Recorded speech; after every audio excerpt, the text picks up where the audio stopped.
बाल्य विवाह निरोध को नहीं जनसचेतनता कार्यक्रम नालसा जागृति योजना एवं नालसा आशा योजना अनुजाई बाल्य विवाह निरोध आईन रे रही विभिन्न दिग विषय एक जनसचेतनता कार्यक्रम आज गजपति जिला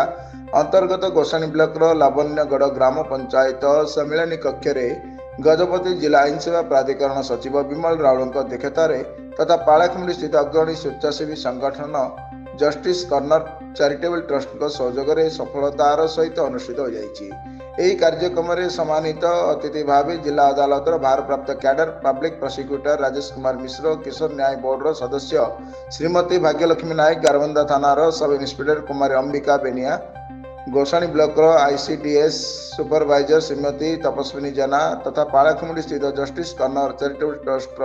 समाजसेवी जगन्नाथ चौधरी प्रमुख उपस्थित रही शिशु सुरक्षा को नहीं रही आईन विभिन्न दिग विषय तर्जमा करने सह जातीय आईन सेवा कर्तृपक्ष नालसांक आईन सचेतनता योजना गुड़िक विषय जनसाधारण को सचेतन करथिले।